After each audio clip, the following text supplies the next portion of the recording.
Also, we're cooking and it's still light out. And it's nice out. Yeah, it's beautiful. It's been super windy, but that's all right. We'll take the wind over the cold any day. Yeah.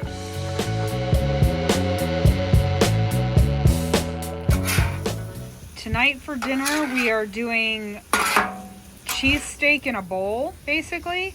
So Mike has about 2 pounds of shaved beef going on the Blackstone. And look at all those yummy mushrooms over there. Those are mine because Mike doesn't like mushrooms.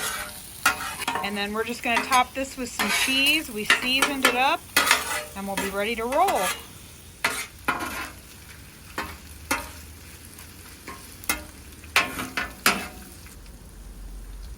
Cheese is falling apart. Today we're gonna do this the right way. What do you mean by that? Hi guys, welcome to my channel.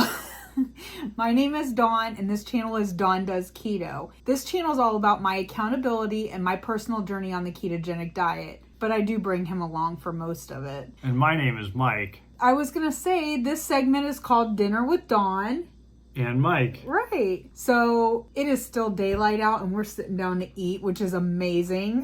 It's daylight out. It's beautiful out. The temperatures today are phenomenal. This is the middle of February and it's like the middle of April. This is ridiculous. We're going to pay for this though. Oh. I can tell you right now. Well, you know what? I'm going to take it one day at a time. So let's just enjoy it while we have it. Real quick, we're going to show you guys. So we did these cheesesteaks. So we each got about 1 pound of beef with some shredded mozzarella. We had some mozzarella folios left from something else and we wanted to use those up. So you saw that on the grill. And then I have like a whole package of mushrooms. I don't know if I'm going to eat all those, but I love mushrooms. I have no interest in fungus, so I will not be eating those at all. That's why she has them all on her plate. There's a fungus among us. That's right. And when we go out to dinner, anywhere we go where we can get mushrooms or it comes with the meal, I always give her my portion because I'm not into them at all. So let's give this a taste test real quick.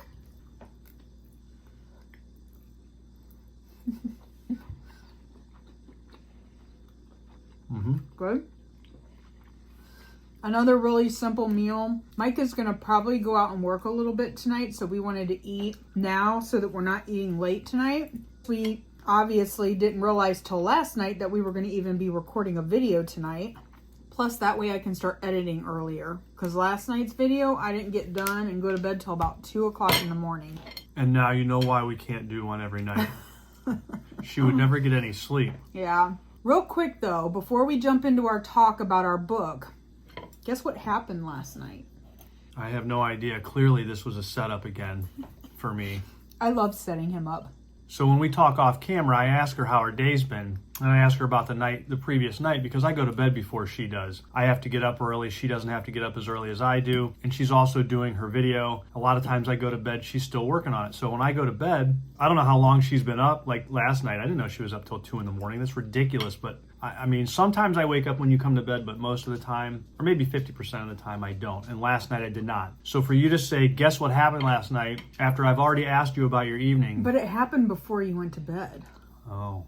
Do you remember? That tells you how much we talked while she's editing her video in the evening. Because guys, we hit 2,000 subscribers last night. Oh, I knew that. I know. Well, it wasn't a secret. No, but you made it sound like you were setting me up. And you even kind of hinted that you were. I love setting him up. Yeah, we did, didn't we? That was amazing. I remember now you showing me that number. It was like, it wasn't exactly 2,000. It was a little over. Yeah, a couple over, but still. Yeah.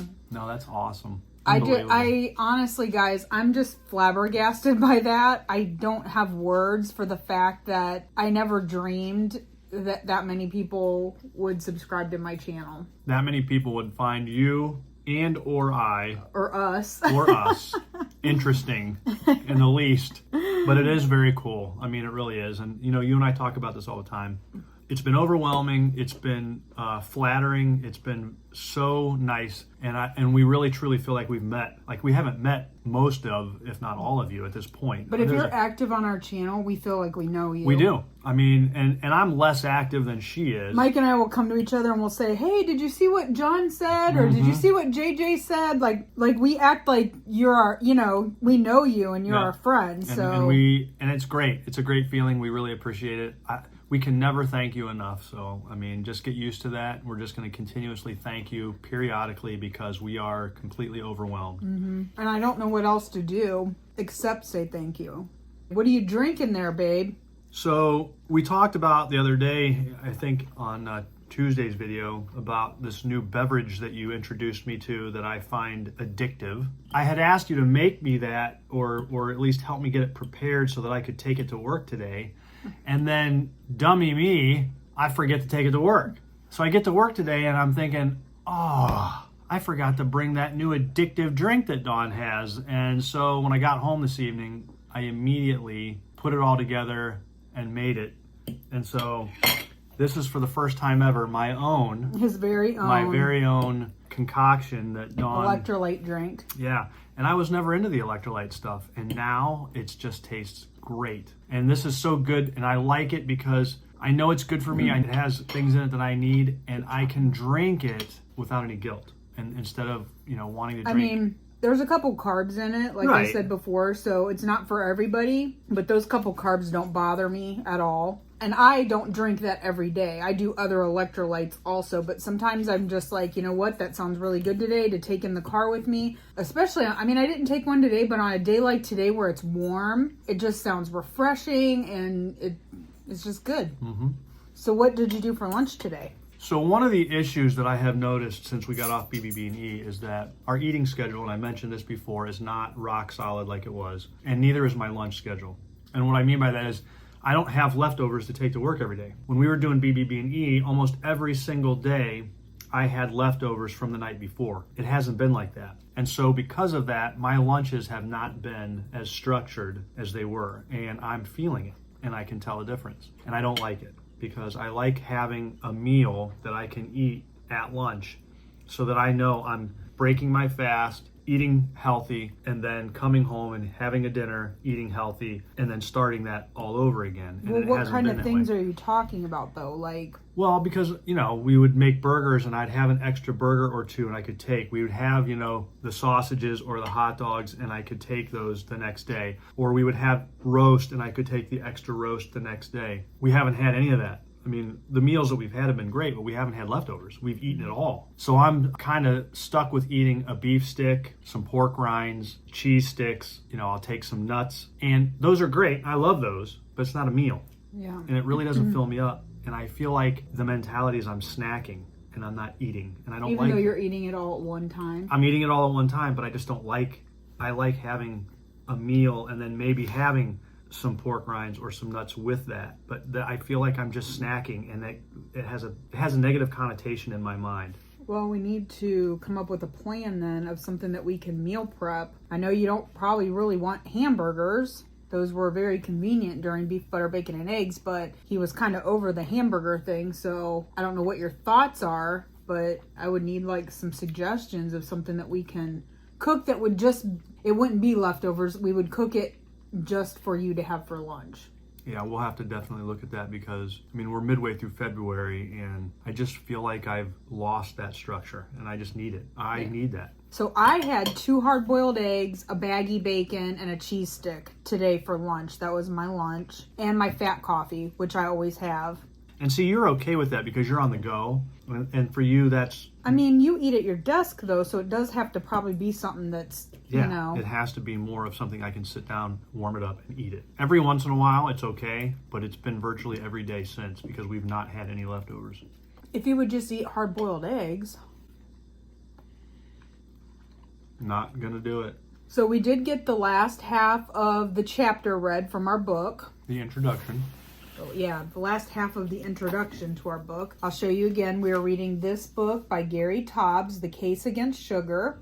And I've had a lot of people who have sent me messages saying that they got the book and that they're reading along. So it's very cool. If you guys have something from the book that you want to share that we don't touch on, we would love it if you would put that down in the comments because everybody sees different things when you're reading something like this. Mike will pick up on some things. I will pick up on some things.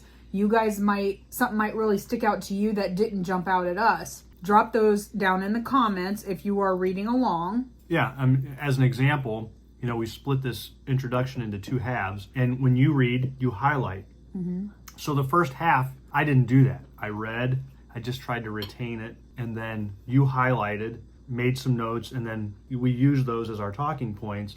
And I just tried to remember. So you read the second half last night, and I read it this afternoon when I got home from work. And when I got home and read that, I instantly picked up the highlighter and started marking stuff that you didn't mark because it jumped out at me. Right. So that's the idea. We need like 2 different colored highlighters. Which we have, and we can do that. But he basically starts the second half of this chapter off just still talking about the many different effects that obesity and diabetes has on people. People who have that are more likely to have fatty liver. Fatty liver in itself is an epidemic. As we discussed earlier, a little bit off camera, he's basically setting the tone now for what his objectives are in this book. Right. What he wanted to cover, what he wanted to explain, and how he would do that. Because like any medical book, anything written about medicine or health, the terminology, there is so much of it that if the author doesn't explain what the terms are, you get lost. Yeah. So he does that, and then like Dawn said, he begins to really kind of lay out the foundation and continue on with that whole... Yeah, so he talks about how people with fatty liver is an epidemic. 1 in 4 Americans right now have a fatty liver, which is unbelievable. Well, it's unbelievable. I had never heard of fatty liver until we started doing keto. We have friends who had fatty livers and now they do not. Right. I did an interview with my friend Chris. I'll go ahead and link that in the cards up here if you haven't watched that yet. She's been doing keto with me now she's been doing it for about almost a year and a half. And she had fatty liver when she started and it completely reversed. So her fatty liver is gone. That was one of the first things I remember her messaging me and saying that her doctor told her, that her fatty liver had been reversed. And I was like, that's amazing. That's amazing. And fatty liver in itself is bad, but what it can lead to if it's not resolved or reversed is unbelievable. And some of those things that were listed, it can lead to cirrhosis of the liver, which then could lead to a possible liver transplant. And those are never good things. Well, and the 1 in 4 Americans that have fatty liver, that is not taking into account people who have it because of alcohol, right? It's unrelated to alcohol. Yeah. Sorry about that.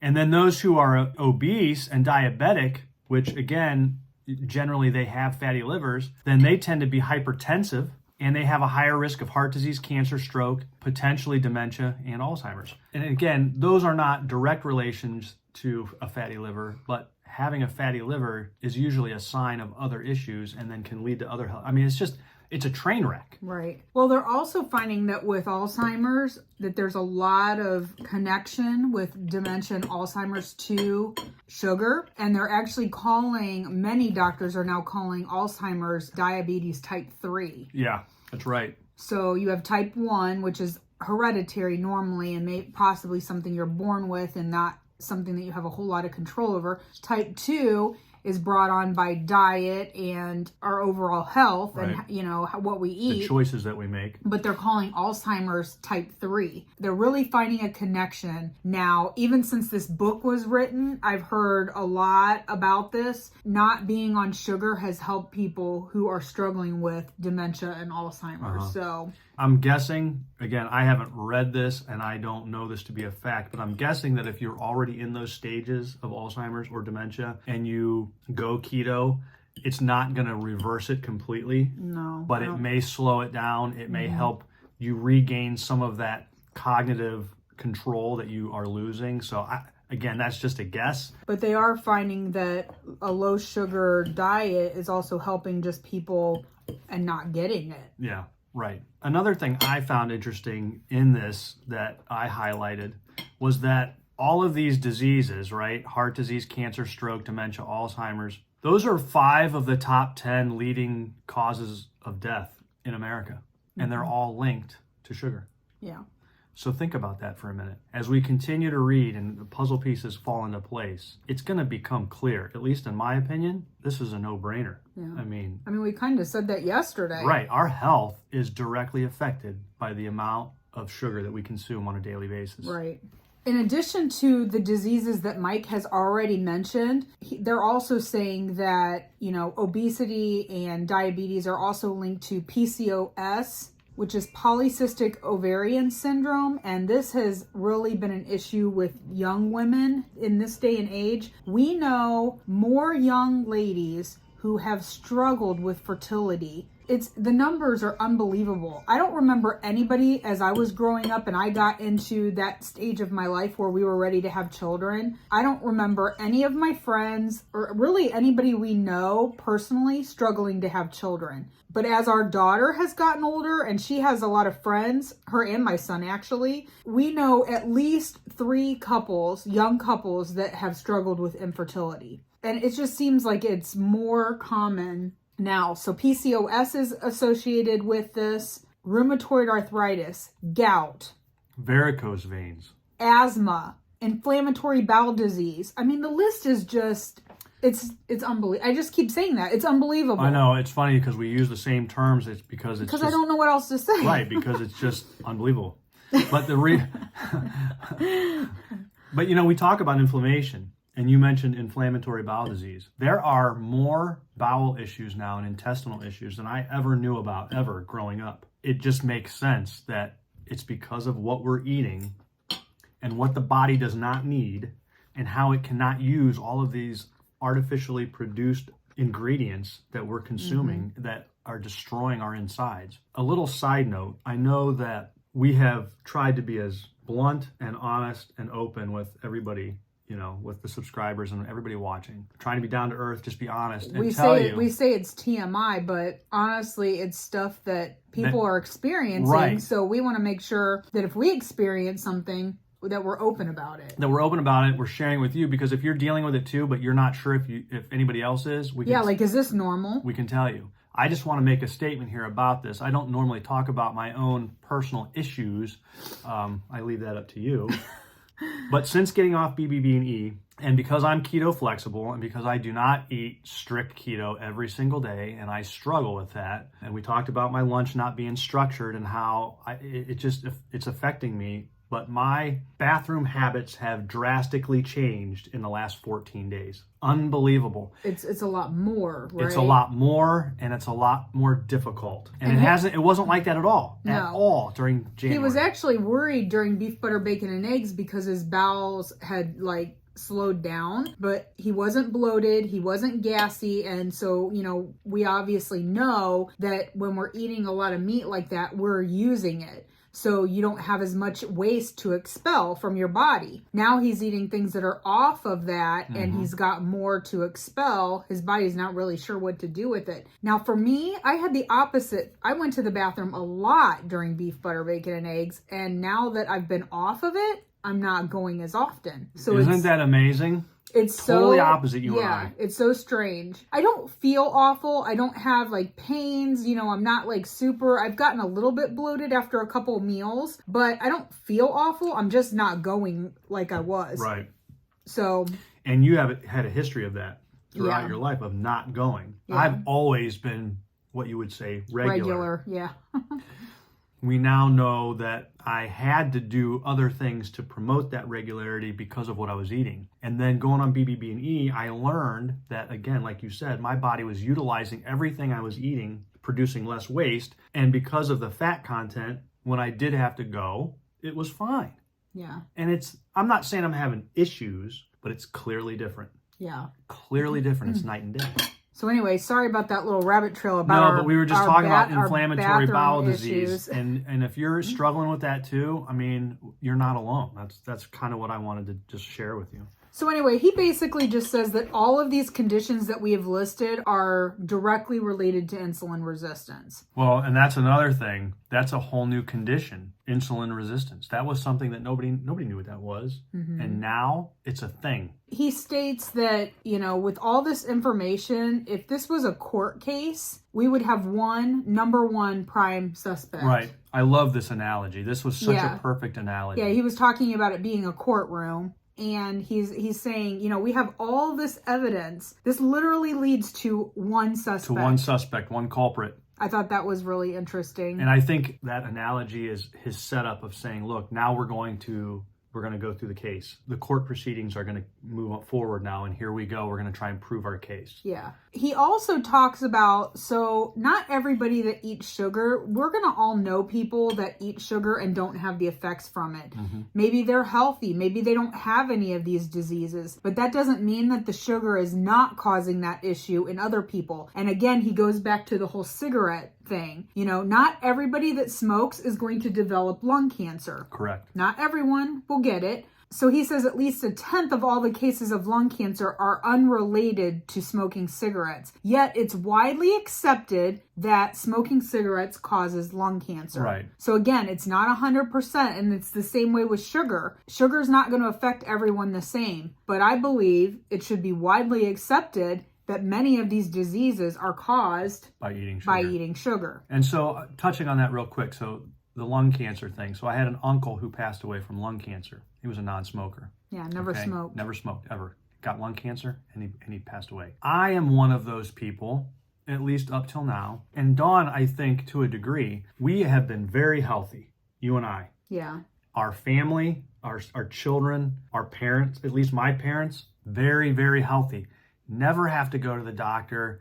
Never are down and out for longer than, maybe a 24-hour period. I think overall we're just really blessed with good genes. Right. And so for me personally, in the context of what you were talking about, eating sugar, although I'm learning now the effects that it never created a difficult situation for me. A sense of worry or... No, I was never concerned about it. Now I'm learning more about it, and I see some of the other things that it does. As you said, there are people who eat it and it's just obvious. Like, it's just upfront, in your face, obvious. Yeah, it's almost like they're more susceptible. Right. And again, it's the same way with smoking cigarettes. You'll probably have people who are more susceptible to having the cancer. And also keep in mind, guys, cancer feeds on sugar. So, if you do get lung cancer and then you're eating the sugars and stuff on top of it, all you're doing is exacerbating that situation. Sugar is just going to make that grow faster. You're adding fuel to that fire right off the bat. Right. So he goes over like a lot of the different names and different types of sugars in here. Again, he's laying the foundation for the book so that when he refers to sugar, he is including glucose, galactose, dextrose, fructose, lactose. When he uses the term sugar, he's including all of that. And I think he's also including high fructose corn syrup, which he does a whole paragraph about, because that didn't even come around until the 1970s. Right. When it was developed. And they were saying, now we have this high fructose corn syrup to replace sugar, and it's just as bad for you as sugar is. I mean, it's probably worse, but right. Yes. He says it was created, in fact, to replace sucrose inexpensively when used as a sweetener in soft drinks. That's what it was created for. But now we see high fructose corn syrup in all kinds of foods, all kinds of drinks. Yeah. Learning that the soft drink industry was the driving force behind the creation of high fructose corn syrup, it just goes to show you the power that they have over ingredients that go into stuff. Right. So they call high fructose corn syrup in the book, it's HFCS55. The reasoning behind that is because it's 55% fructose and 45% glucose. And he talks about that the introduction of HFCS55 roughly coincided with the beginning of the obesity epidemic in the United States. Is that a coincidence, you think? Remember the court case and the evidence? More and the evidence. suspect? Yeah. If you have a chart and a graph, and we talked about this yesterday, where 2 points are here, and they go up like this at the same time, they're probably related. It seems pretty obvious. Yeah. So he also addresses the fact, he's not going to talk about whether or not high fructose corn syrup is better or worse for you than sugar. His point of this book is to determine whether both are harmful or both are not harmful. They're being kind of lumped together. And when he says sugar in the book, anytime we refer to sugar, that's what he's referring to. So one more thing that he talks about is the average usage of sugar by Americans, the amount of sugar that Americans are consuming. It's very hard to pinpoint the actual amount that we are eating. They know how much is produced, they know how much is shipped out and delivered, but people are making things. Let's say they're making donuts or bakery items. He talks about flat soda, and a lot of that stuff ends up getting disposed of. Right. People are not actually consuming it. So that's where it gets a little bit tricky to try to determine how much is being consumed over what is actually being produced and delivered. So in the book, he is going to basically be using that delivered number to make it consistent throughout the book. Right. So this is just an example. The USDA reports in 2014, the average American consumed only, and he puts that in italics, only 67 pounds of the sucrose and high fructose corn syrup of the 114 pounds the industry made available. Right. So you can see it's 67. And that's on a per person basis, or is that on, that's per person. So that's how you have to look at those numbers. You have to look at it as per person. But because the amount that's being used can't exactly be pinpointed, he will be using the number one, the 114, the amount of sugar that's actually being produced throughout the book. He says, even though this number was technically the amount of sugar made available by industry, i.e. deliveries and stuff like that, it's easier to give you a more accurate number because the other number that's consumed isn't going to be, it's going to keep changing, and they don't know. It's going to change. I don't know if that's making any sense. It's going to change because, like you said, a lot of the products that goes into are perishable. If they don't get consumed in a certain amount of time, then they get discarded. Yeah, they get disposed of. So,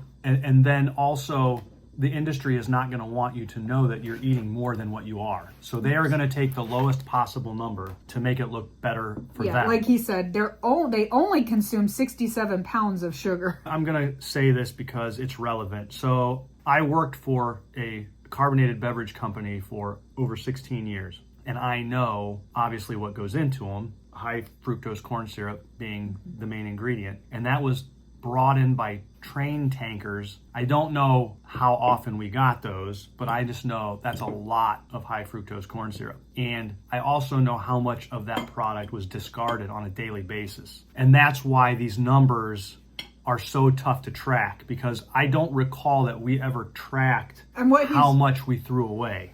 What he's saying is the amount that's made and delivered can be tracked. Right. So he's using that to stay consistent, whereas the number that's used is all over the place, and it's never going to be accurate. If that makes sense, throughout the book, when he talks about the usage, he's talking about the amount that is produced and delivered here in the U.S. or wherever he happens to be talking about. So again, this is still just the introduction, and he was just laying the groundwork for when he's talking about things in the book, what he's referring to. So we're wrapping up the first chapter, the introduction, and we will start the actual book itself, chapter 1, with our next dinner. Yep. Chapter 1 is titled, if you don't have the book, Drug or Food. And then we're going to go into that. So just kind of a little teaser so that you kind of have an idea of what we're going to be talking about. Just based on what we read in the introduction, I mean, this book is getting more and more interesting to me already. So I'm excited to see where it goes and what we learn.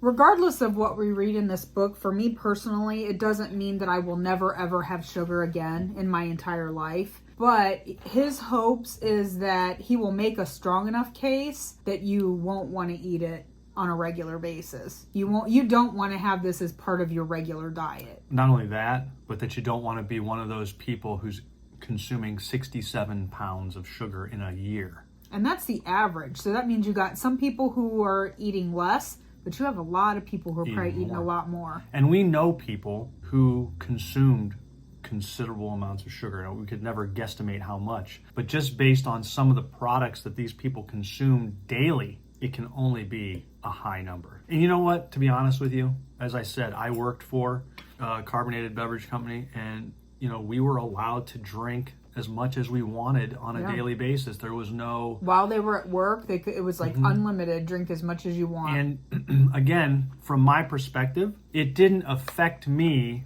in some of the ways that it affects other people. But I'm not going to sit here and say that I was unaffected by it, because clearly I was, or going keto would have not been something I even considered doing.